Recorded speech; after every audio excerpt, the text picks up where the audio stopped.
High নিউজে আপনাদেরকে স্বাগত। আমি রিক। শুরু করছে নিউজ টুডে। সবার আগে চোখ রাখবো হেডলাইন্সে। আটক বিএসএফ জওয়ানকে ছেড়ে দিল পাকিস্তান। গত 23 এপ্রিল থেকে পাক রেঞ্জার্সদের হাতে বন্দী ছিলেন পূর্ণম সাউ। বুধবার সকালে আটারি ওয়াঘা সীমান্ত দিয়ে ভারতে ফিরলেন পূর্ণম। ভারত পাক যুদ্ধবিরতি নিয়ে আবারও মুখ খুললেন ট্রাম্প। দিলেন দুই প্রধানমন্ত্রীকে একসাথে ডিনার করার পরামর্শ। আবারও দাবি করলেন তিনি থামিয়েছেন যুদ্ধ। পাক বিমান বাহিনীর 20% সম্পদ ধ্বংস হয়েছে এক রাতে। বিশেষজ্ঞরা বলছেন ঘুরে দাঁড়াতে অন্তত 4 বছর লাগবে পাকিস্তানের। ভারতের 52তম প্রধান বিচারপতি হিসেবে শপথ নিলেন বি.আর. গাভাই। শপথ বাক্য পাঠ করালেন মাননীয় রাষ্ট্রপতি দ্রৌপদী মুর্মু। অনুষ্ঠানে প্রধানমন্ত্রী, উপরাষ্ট্রপতি এবং প্রতিরক্ষা মন্ত্রী। অবশেষে নিজের দেশে ফিরলেন বিএসএফ জওয়ান। ভারতে ফিরলেন বিএসএফ জওয়ান পূর্ণম কুমার সাউ। সকাল 10:30 নাগাদ আটারি ওয়াঘা সীমান্ত দিয়ে বাড়ি ফিরলেন পি.কে. সাউ। স্বস্তির খবর সাউ পরিবারের জন্য। গত 23 এপ্রিল পাঞ্জাবের পাকিস্তানের সেনাদের হাতে বন্দী হন ভারতীয় বিএসএফ জওয়ান পি.কে. সাউ। তারপর থেকেই তার মুক্তির দাবিতে চলতে থাকে বিক্ষোভ। মুখ্যমন্ত্রীর সঙ্গে কথা বলেন জওয়ানের স্ত্রী।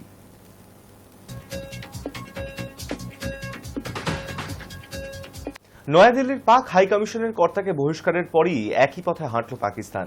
ইসলামাবাদের ভারতীয় কমিশনের এক আধিকারিককে অবাঞ্ছিত ঘোষণা করে দেয় দেশ ছাড়ার নির্দেশ পাকিস্তানের। ভারত পাক উত্তেজনার মধ্যেই পাক অফিসারকে ভারত ছাড়ার নির্দেশ। মঙ্গলবার দিল্লির হাই কমিশনের কর্তাকে বহিষ্কারের সিদ্ধান্তে ক্ষুব্ধ পাকিস্তান। পাল্টা প্রতিশোধে এবার ইসলামাবাদও হাঁটল নয়াদিল্লির পথে।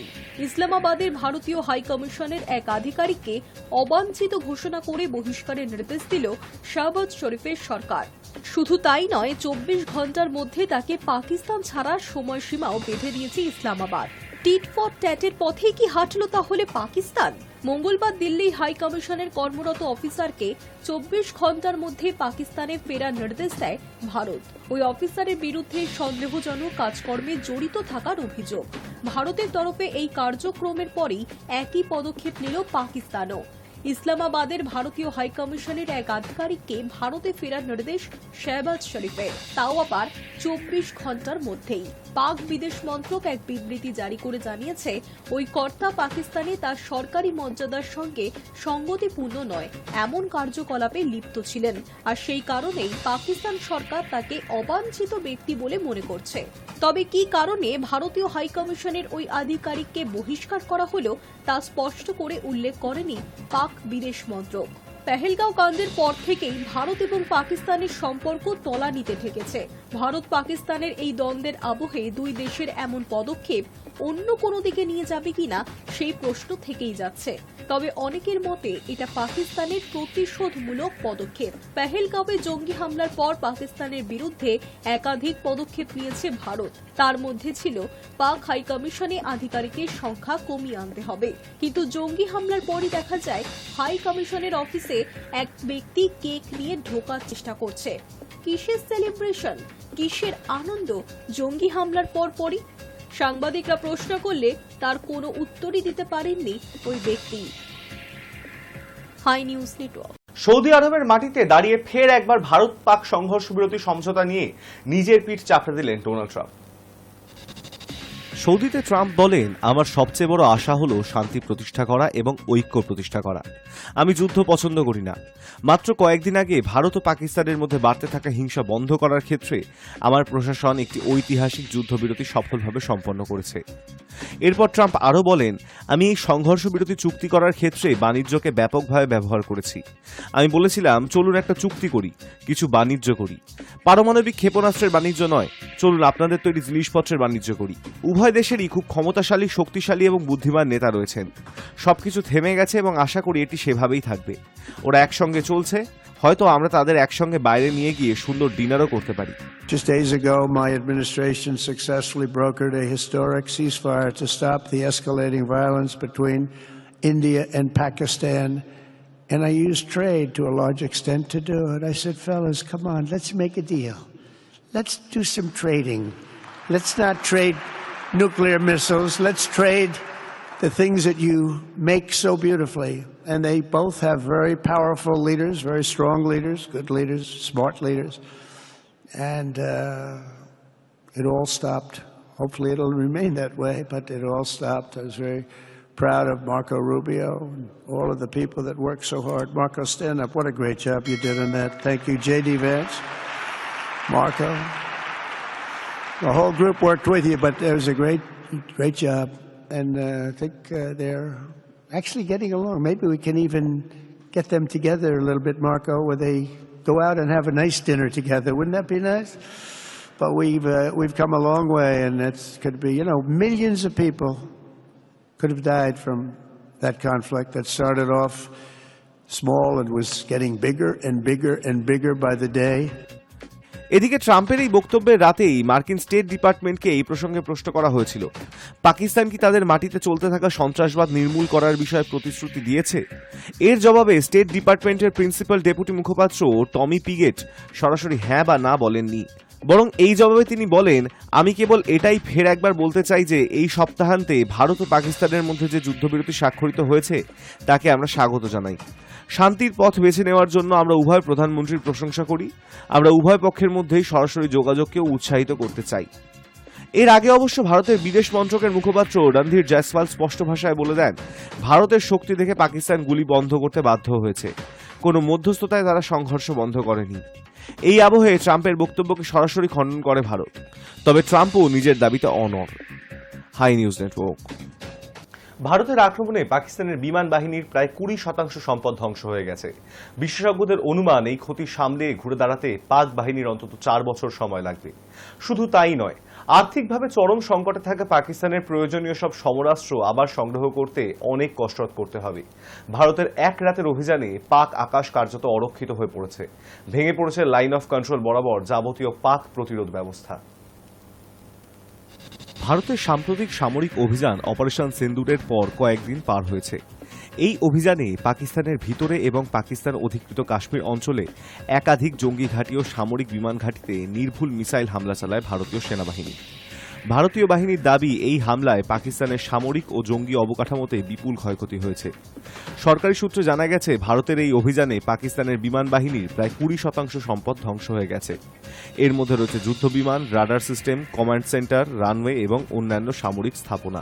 ভারতের ড্রোন ও ক্ষেপণাস্ত্র হামলায় পাকিস্তানের রাওয়ালপিন্ডির নূর খান বিমান ঘাঁটি, সিন্ধুর সুক্কুর ও জাকবাবাদ, পাঞ্জাবের রহিম ইয়ার খান, সারগোধার মুসাফ এবং থাট্টার ভোলারি সহ অন্তত 6টি গুরুত্বপূর্ণ বিমান ঘাঁটি গুরুতরভাবে ক্ষতিগ্রস্ত হয়েছে। স্যাটেলাইট চিত্রে দেখা গেছে, এই ঘাঁটিগুলোর রানওয়েতে বড় বড় গর্ত তৈরি হয়েছে। অনেক জায়গায় বিমান রাখার শেড, অফিস ভবন ও যানবাহন ধ্বংস হয়েছে। এছাড়াও পাকিস্তানের প্রতিরক্ষা ব্যবস্থাও ক্ষতিগ্রস্ত হয়েছে। বিমান প্রতিরক্ষা, রাডার, কমিউনিকেশন সিস্টেম ও সাপ্লাই লাইন ধ্বংস হওয়ায় পাকিস্তানের আকাশসীমা এখন কার্যত অরক্ষিত। এই অভিযানে শুধু যন্ত্রপাতি নয়, প্রাণহানিও হয়েছে। ভারতের হামলায় পাকিস্তানের 50 জনের বেশি সেনা নিহত হয়েছে বলেই দাবি করা হয়েছে। এর মধ্যে রয়েছে স্কোয়াড্রন লিডার উসমান ইউসুফ, আরও 4 জন বিমান বাহিনীর সদস্য। পাকিস্তান সরকার নিজেও স্বীকার করেছে 11 জন সেনা নিহত ও 78 জন আহত হয়েছে। এই হামলায় পাকিস্তানের জঙ্গি গোষ্ঠীগুলির ঘাঁটি ও নেতাদের উপর আঘাত হানা হয়েছে। ভারত দাবি করেছে, এই অভিযানে 100-র বেশি জঙ্গি নিহত হয়েছে, যাদের মধ্যে রয়েছে 26/11 মুম্বাই হামলার পরিকল্পনাকারী এবং পুলওয়ামা আত্মঘাতী হামলার সংগঠকরাও। ভারতের সামরিক বিশ্লেষকদের মতে, পাকিস্তানের এই ক্ষতি কাটিয়ে উঠতে অন্তত 4 বছর সময় লাগবে। কারণ শুধু যুদ্ধবিমান বা রাডার কিনলেই হবে না, পাইলট প্রশিক্ষণ, লজিস্টিক সাপোর্ট, প্রযুক্তিগত পুনর্গঠন ইত্যাদি সব চ্যালেঞ্জ সামলাতে হবে। আন্তর্জাতিক নিষেধাজ্ঞার মধ্যে দিয়ে এগিয়ে চলা পাকিস্তানের জন্য সেটা আরও কঠিন হবে। আর পাকিস্তানের এমনিতেই হারির হাল। ভারতের প্রতিরক্ষা মন্ত্রণালয় জানিয়েছে, এটি একটি নতুন বার্তা। ভবিষ্যতে যদি পাকিস্তান থেকে কোনো জঙ্গি হামলা হয়, তাহলে ভারতও এমনই শক্তিশালী জবাব দেবে। প্রধানমন্ত্রী নরেন্দ্র মোদী বলেছেন, যদি কেউ ভারতের দিকে চোখ তুলে তাকায়, আমরা ঘরে ঢুকে জবাব দেব। भारत माता की जय ये सिर्फ उद्घोष नहीं है, ये देश के हर उस सैनिक की शपथ है जो मां भारती की मान मर्यादा के लिए जान की बाजी लगा देता है। ये देश के हर उस नागरिक की आवाज है जो देश के लिए जीना चाहता है। এই সামরিক সাফল্য ভারতের নতুন সন্ত্রাস বিরোধী নীতিকে আরও স্পষ্ট করে দিয়েছে। এখন প্রশ্ন হলো, পাকিস্তান এই ধাক্কা কত দ্রুত সামলাতে পারে। জঙ্গি গোষ্ঠীগুলোরও কোমর ভেঙে গেছে, তবে ঘুরে দাঁড়ানোর চেষ্টা তারাও করবে। পাকিস্তান এই বিষয়ে এখনো তাদের সাহায্য করে কিনা সেদিকে নজর থাকবে ভারতের। High news network. 1999 সালের কার্গিল যুদ্ধ ছিল এক রক্তক্ষয়ী পাহাড়ি সংঘর্ষ, যেখানে ভারতীয় সেনারা কঠিন ভূপ্রকৃতি আর প্রবল প্রতিরোধ সত্ত্বেও শত্রুপক্ষকে হারিয়ে দেয়। ভারত হারায় 527 জন সেনা। পাকিস্তানের ক্ষয়ক্ষতির সংখ্যা নিয়ে বিতর্ক থাকলেও তা কয়েক হাজারের পৌঁছয় বলেই বিশ্বাস।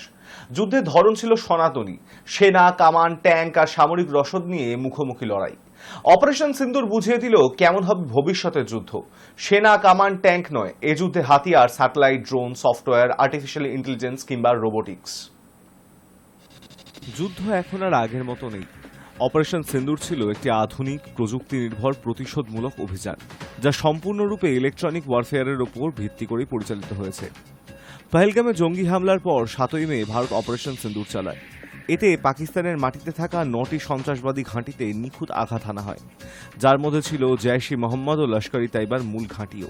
এই অভিযানে ব্যবহৃত হয় রাফাল যুদ্ধবিমান ও স্ক্যাল্প ক্রুজ মিসাইল, যা বহু কিলোমিটার দূরের লক্ষ্যবস্তুতে নিখুঁতভাবে আঘাত হানে। অ্যাসাম হ্যামার বোমা, যা কড়া প্রহরায় থাকা নিরাপত্তা ঘাঁটিও ধ্বংস করে দিতে পারে। ব্রহ্মোস ক্ষেপণাস্ত্র, যার গতি ও নিখুঁত লক্ষ্যভেদ বিশ্বে প্রসিদ্ধ।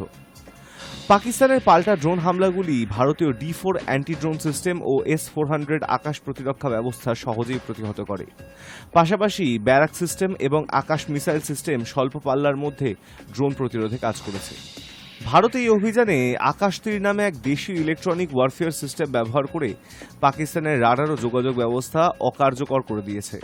এতে শত্রুপক্ষ অন্ধ ও বধির হয়ে পড়ে, তাদের প্রতিরোধ ক্ষমতা ভেঙে পড়ে। সঙ্গে ছিল স্যাটেলাইট নজরদারি। ইসরোর উপগ্রহ ও বাণিজ্যিক স্যাটেলাইট থেকে পাওয়া তথ্য দিয়ে পরিকল্পিত প্রতিটি স্ট্রাইক ছিল নিখুঁত। সময়োপযোগী আমজনতার ক্ষতি যাতে কম হয় সেদিকেও ছিল নজর। অপারেশন সিন্দুরে আরও ব্যবহার করা হয় হাফ কামিকাজে ড্রোন, শত্রুর রাডার ধ্বংসে ব্যবহৃত হয়েছে। নাগাস্ট্র 1 ও স্কাই স্ট্রাইকার ড্রোন, যা একসঙ্গে নজরদারি ও আঘাত চালাতে পারে। লোইটারিং মিউনিশন, যা শত্রুর অবস্থান দেখে নিজে থেকে হামলা চালাতে পারে। এই সব অস্ত্রই মানুষের মৃত্যুর ঝুঁকি কমিয়ে যন্ত্রের মাধ্যমে যুদ্ধ জেতার এক নতুন যুগের সূচনা করছে। এই প্রযুক্তি নির্ভর কৌশল এতটাই কার্যকর ছিল যে পাকিস্তান ঠিকভাবে প্রতিরোধও করতে পারেনি। তাদের বিমান ঘাঁটির রানওয়ে, হ্যাঙ্গার, যুদ্ধবিমান সব কয়েক মিনিটে ধ্বংস হয়ে যায়। একবার হামলা শুরু হলে আর পাল্টা আঘাতের সুযোগও পায়নি তারা। বর্তমানে যুদ্ধ শুধু আকাশ বা জমিতে সীমাবদ্ধ নয়। সাইবার আক্রমণ, ডিজিটাল বিভ্রান্তি, ভুয়ো খবর, হ্যাকিং সবই এখন যুদ্ধের অংশ। একটি কিবোর্ড দিয়েই বন্ধ করা যেতে পারে বিদ্যুৎ, জল, ব্যাংকিং, এমনকি হাসপাতালের সেবা। আর্টিফিশিয়াল ইন্টেলিজেন্স, রোবোটিক্স, স্বয়ংক্রিয় অস্ত্র ব্যবস্থা, এসব ব্যবহারে চীন ও ইসরায়েলের মতন দেশগুলো অনেক দূর এগিয়ে গেছে। ভারতও পিছিয়ে নেই। DRDO রোবট সেনা তৈরি করছে। ভারতীয় সেনারা মোবাইল রোবট, স্মার্ট মাইন তৈরি করছে, যা নিজেরাই টার্গেট চিনে নিতে পারে। 1999 সালের কার্গিল যুদ্ধ ছিল সাহসের প্রতীক, আর 2025 সালের অপারেশন সিন্দুর বুদ্ধিমত্তা ও প্রযুক্তির জয়। যুদ্ধের ধরন পাল্টে গেছে। এখন আর শুধু হাতে বন্দুক নিয়ে যুদ্ধ হচ্ছে না, এখন যুদ্ধ হচ্ছে স্যাটেলাইট, ড্রোন, সফটওয়্যার ও সাইবার জগতে। ভবিষ্যতে যুদ্ধ হবে মস্তিষ্ক ও মেশিনের লড়াই, আর অপারেশন সিন্দুর তার সবচেয়ে জোরালো প্রমাণ। Hi news network. Bharat Pakistan সংঘর্ষ বিরতি ঘোষণা করলেও সংঘর্ষ কিন্তু চলছে। ভারত এবং পাকিস্তান ব্যবহৃত দুই যুদ্ধবিমান প্রস্তুতকারী সংস্থার মধ্যেই সংঘর্ষ চলছে। একদিকে ফ্রান্সের দাসল্ট অ্যাভিয়েশন, অন্যদিকে চীনের অ্যাভিক চেন্ডু এয়ারক্রাফটের মধ্যে শেয়ার বাজারে দ্বন্দ্ব কার্যত স্পষ্ট। অপারেশন সিন্দুরে পাকিস্তানের বিরুদ্ধে ভারতে ব্যবহৃত রাফাল যুদ্ধবিমানের নির্মাতা দাসল্ট অ্যাভিয়েশনের শেয়ারের দাম টানা দ্বিতীয় দিন বৃদ্ধি পেয়েছে। 14ই মে দাসল্ট অ্যাভিয়েশনের শেয়ারের দাম 1.47% বেশি বেড়ে প্যারিস স্টক এক্সচেঞ্জে দিনের সর্বোচ্চ 304.40 ইউরোতে পৌঁছেছে। অন্যদিকে দুই দিনে চীনা প্রতিরক্ষা কোম্পানি অ্যাভিক চেংডু এয়ারক্রাফটের শেয়ারের দাম 9% বেশি কমে গেছে। এই ধরনের অস্ত্র, যুদ্ধ সামগ্রী এয়ারক্রাফট যুদ্ধে ব্যবহার হয়েছে, এর ফলে সরাসরি প্রভাব পড়েছে শেয়ার মার্কেটে। সুপ্রিম কোর্টের প্রধান বিচারপতি হলেন B.R. গাভাই। বুধবার রাষ্ট্রপতি ভবনে রাষ্ট্রপতি দ্রৌপদী মুর্মু, প্রধানমন্ত্রী নরেন্দ্র মোদী এবং জগদীপ ধনখড়ের উপস্থিতিতে শপথ নিলেন দেশের 52তম প্রধান বিচারপতি B.R. গাভাই। এর আগে 6 মাসের জন্য প্রধান বিচারপতি পদে ছিলেন সঞ্জীব খান্না। सत्यनिष्ठा से प्रतिज्ञा मैं भूषण रामकृष्ण गवई जो भारत के उच्चतम न्यायालय का मुख्य न्यायमूर्ति नियुक्त हुआ हूँ, जो भारत के उच्चतम न्यायालय का मुख्य न्यायमूर्ति नियुक्त हुआ हूँ, सत्यनिष्ठा से प्रतिज्ञा करता हूँ सत्यनिष्ठा से प्रतिज्ञा करता हूँ कि मैं विधि द्वारा स्थापित भारत के संविधान के प्रति मैं विधि द्वारा स्थापित भारत के संविधान के प्रति सच्ची श्रद्धा और निष्ठा रखूंगा। सच्ची श्रद्धा और निष्ठा रखूंगा। मैं भारत की प्रभुता और अखंडता अक्षुण्ण रखूंगा। मैं भारत की प्रभुता और अखंडता अक्षुण्ण रखूंगा तथा मैं सम्यक प्रकार से और श्रद्धापूर्वक तथा अपनी पूरी योग्यता, ज्ञान और विवेक से तथा मैं सम्यक प्रकार से और श्रद्धापूर्वक तथा अपनी पूरी योग्यता, ज्ञान और विवेक से अपने पद के कर्तव्यों का, अपने पद के कर्तव्यों का भय या पक्षपात, अनुराग या देश के बिना पालन करूंगा। भय या पक्षपात, अनुराग या देश के बिना पालन करूंगा तथा मैं संविधान और विधियों की मर्यादा बनाए रखूंगा। तथा मैं संविधान और विधियों की मर्यादा बनाए रखूंगा। ফের পিছিয়ে গেল ডিএ সংক্রান্ত মামলা। বুধবার সুপ্রিম কোর্টে পশ্চিমবঙ্গ রাজ্য সরকারি কর্মচারীদের ডিএ বা মহার্ঘ ভাতা সংক্রান্ত মামলা শুনানি হলো না, আবারও তা পিছিয়ে গেল। এর আগে এই মামলার শুনানির এজলাস বদল হয়েছিল শীর্ষ আদালতে। বুধবার দুপুর 2টা নাগাদ শুনানির সম্ভাবনা ছিল, কিন্তু তাও পিছিয়ে গেল। এই নিয়ে সুপ্রিম কোর্টে পরপর 18 বার ডিএ মামলার শুনানি পিছিল। শেষবার এই শুনানি হয়েছিল 2024 সালের 1 ডিসেম্বর। আগামী শুক্রবার এই মামলার শুনানি স্থির করা হয়েছে। দমদম স্টেশনে লাইনচ্যুত ডাউন বনগা লোকাল। স্টেশনে ঢোকার আগে ওই ট্রেনের চাকা লাইনচ্যুত হয়। ঘটনায় কোনো হতাহতের খবর নেই। কিভাবে এই দুর্ঘটনা ঘটলো তা খতিয়ে দেখছেন আধিকারিকরা। বড়সড় দুর্ঘটনার হাত থেকে রক্ষা পেল down Bongaon local. Dum Dum junction স্টেশনে ঢোকার আগে ওই ট্রেনের চাকা লাইনচ্যুত হয়। ঘটনায় চরম আতঙ্ক ছড়িয়ে পড়ে যাত্রীদের মধ্যে। তবে ঘটনায় কোনো হতাহতের খবর নেই বলে জানিয়েছে পূর্ব রেল কর্তৃপক্ষ। কিভাবে এই দুর্ঘটনা ঘটল তা খতিয়ে দেখছেন আধিকারিকেরা। ট্রেন চলাচলে তেমন কোনো সমস্যা হয়নি বলে রেলের তরফে জানানো হয়েছে। তবে বনগাঁ শাখায় ট্রেন চলাচলে সমস্যা দেখা দেয়। ডাউন লাইনে দমদম ঢোকার আগে বহু ট্রেন পরপর দাঁড়িয়ে যায়। বেলা 1:40 নাগাদ পরিষেবা ফের স্বাভাবিক হয় বলে খবর। রেল সূত্রে জানা গিয়েছে বুধবার বেলা 12:11 নাগাদ ডাউন বনগাঁ লোকাল দমদম স্টেশনের 4 নম্বর প্ল্যাটফর্মে ঢুকেছিল। সে সময় ট্রেনটির পিছনের কামরাগুলিতে বেশ ঝাঁকুনি অনুভব হয়। বিকট আওয়াজ করে থেমে যায় ট্রেনটি। আতঙ্কে অনেকেই ট্রেন থেকে লাফিয়ে নামেন। দেখা যায় ওই ট্রেনটির শেষ কামরার 2টি চাকা লাইন থেকে নেমে গিয়েছে। রেলের আধিকারিকেরা ঘটনাস্থলে পৌঁছে যান। ট্রেনটির লাইনচ্যুত চাকা তোলার জন্য শুরু হয় কাজ। ট্রেনের যাত্রীদের মধ্যে আতঙ্ক কমানোর জন্য কথাও বলেন আধিকারিকেরা। যাত্রীরা আশ্বস্ত হয়ে অন্য ডাউন ট্রেন ধরে গন্তব্যের জন্য রওনা হন। কিন্তু কিভাবে হলো এই দুর্ঘটনা? রেলের তরফে জানানো হয়েছে বিষয়টি খতিয়ে দেখা হচ্ছে। স্টেশনের ওই 4 নম্বর প্ল্যাটফর্মে ট্রেন চলাচল সাময়িক বন্ধ রাখা হয়। তবে ঘটনার সামগ্রিক ট্রেন চলাচলে কোনো সমস্যা হয়নি। সাধারণত দমদম স্টেশনে বনগাঁ শাখার ট্রেন ঢোকার সময় লোকাল ট্রেনের গতি কম থাকে। এক্ষেত্রে ট্রেনের গতি কতটা ছিল, লাইন বদলের সময় কি কোনো সমস্যা হয়েছিল, সেই সমস্ত বিষয় খতিয়ে দেখা হচ্ছে। High news network. ভারত এবং পাকিস্তানের মধ্যে টানাপোড়েনের আবহে ভারতীয় সেনা এবং অপারেশন সিন্দুর নিয়ে ভুল তথ্য প্রচারের অভিযোগে চীনের 2টি সরকারি প্রচার মাধ্যমের এক্স হ্যান্ডেল নিষিদ্ধ ঘোষণা করল ভারত। নিষিদ্ধ করা হয়েছে চীনা সংবাদপত্র গ্লোবাল টাইমস এবং সংবাদ সংস্থা শিয়ানুয়া এক্স হ্যান্ডেল। মঙ্গলবারই গ্লোবাল টাইমসকে সতর্ক করেছিল চীনের ভারতীয় দূতাবাস। শুধু চীনের 2 প্রচার মাধ্যমকেই নয়, তুরস্কের সংবাদ মাধ্যম টিআরটি তারও এক্স হ্যান্ডেলকে নিষিদ্ধ করা হয়েছে ভারতে।